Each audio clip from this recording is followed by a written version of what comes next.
안녕하세요. 권성태 행정사입니다. 오늘은 국유재산을 매입하려고 하는 경우 어떻게 하는지 기본 절차에 대해서 함께 토의하는 시간을 갖도록 하겠습니다. 국유재산은 여러 가지가 있는데 오늘은 국유재산을 매입하기 위해서는 용도폐지라는 절차를 거쳐야 되고 또 그 이후에 매수 신청, 기타 협의 절차를 거치고 마무리를 하게 되는데 우선 국유재산을 매입해야 되는 경우가 몇 가지 있죠.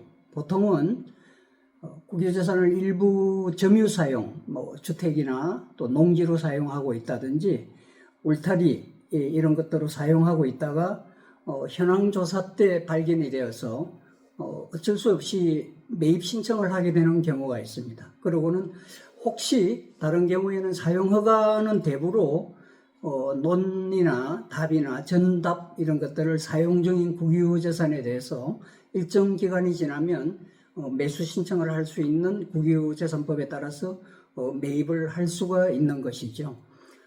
따라서 국유재산은 종류가 일반재산과 마찬가지로 굉장히 많은데 대표적으로 도로를 점유 우리가 사용하고 있는 경우가 많이 있고 또 국유재산 중에서도 국어, 그러니까 도랑 같은 국어, 하천 국어 같은 것을 저희가 경작으로 사용하는 경우도 있습니다. 그런 경우 매수 신청을 할 수 있죠. 임야나 전답, 대지 등 다양한 토지가 국유재산으로서 가지고 있습니다. 국유재산이라고 하는 것은 국가재산이라는 거 알고 계시죠? 그렇습니다. 국유재산은 국가가 소유하고 있는 부동산인데 특히 그 중에서도 토지, 특별히 지금 오늘 다루어야 할 때 부분은 토지 쪽을 말씀을 드리는 것입니다. 자, 국유재산의 매입 절차에 대해서 잠깐 설명드리고 마무리하도록 하겠습니다. 국유재산을 매입하려면 우선 국유재산을 담당하는 부처를 확인해야 됩니다. 국방부가 될 수도 있고 또 기획재정부가 될 수도 있고 농어촌 공사가 될 수도 있고 농림축산식품부가 될 수도 있습니다. 교육부가 될 수도 있고 각 부처, 저희 국가기관의 각 부처와 협의를 하는데 관계 부처의 담당 부서가 있고 담당자가 있습니다. 찾아서 전화로 문의하고 저희가 절차에 따라 가지고 진행을 하게 되는 겁니다.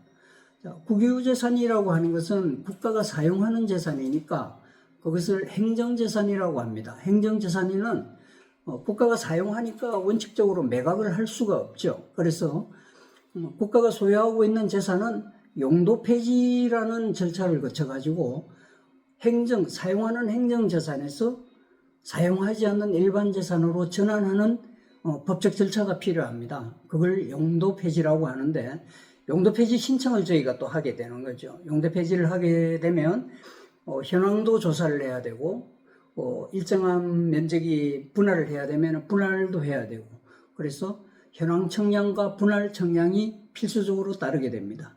그래서 분할 청량과 현황 청량을 하고 그 다음 관계기관과 협의를 거쳐서 매수 신청서를 제출하게 되는데 매수 신청서를 제출할 때 사업계획서가 들어갑니다.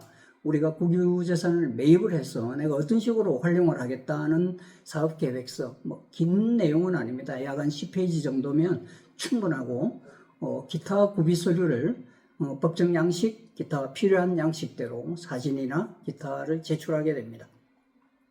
국유재산 용도 폐지를 신청하게 되면 관련 부서에서는 관계 부처, 기타 해당 부처와도 협의를 해서 이 토지가 다른 부처에서 사용을 하게 되면 매수 신청이 제한이 되겠죠. 매각이 제한이 되면 그러한 모든 절차 매각이 가능하다는 것까지 걸리는데 약 한 2개월 정도 이상 소요가 되고 결국 국유재산으로서 용도폐지가 가능하다고 판단이 되면 용도폐지 신청 절차를 통해서 검토 심의 결과를 통해서 용도폐지를 하게 됩니다. 그 이후에는 용도폐지된 재산은 각 부처 재산에서 총괄청, 국유재산을 총괄관리하는 부서인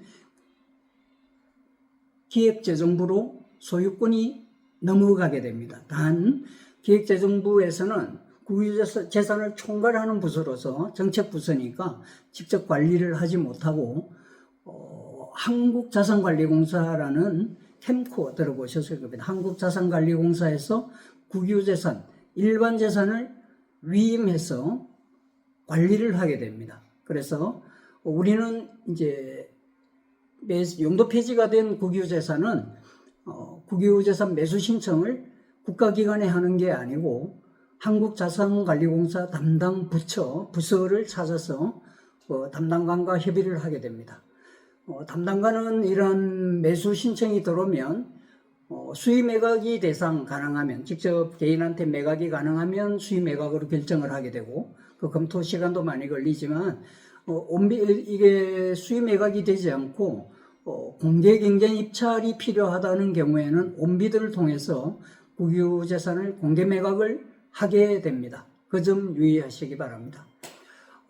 이상으로 간략히 국유재산을 매입할 때 절차에 대해서 다시 요약을 해드릴 수 있는데, 마치겠습니다만 1차 국유재산은 관계부서와 협의를 해야 됩니다. 관계부처와 협의를 사전에 하고 가능하다고 판단이 되면 용도 폐지 신청 절차를 통하는데 또 비용이 들게 됩니다. 그래서 미리 검토하지 않으면 비용만 들게 되니까 저희가 청량, 분할 청량, 또 매수 신청에 필요한 사업 계획서 작성, 이런 모든 것들을 준비해서 제출하게 되는데, 이런 문제들로 국유재산은 실제 업무를 담당했던 어떤 경험자가 하지 않으면 굉장히 시행착오도 있을 수 있고 어려움이 있을 수 있습니다. 이 점 유의하시고 주변에 국유재산을 담당했던 분들이 있으시면 같이 협조하시고, 그렇지 않으면 저에게도 연락 주시면 제가 전화로 상담할 수 있으면 상담하고 기본적인 문제들은 판단을 할 수 있을 겁니다. 연락 주시면 성실하게 상담할 수 있도록 하겠습니다.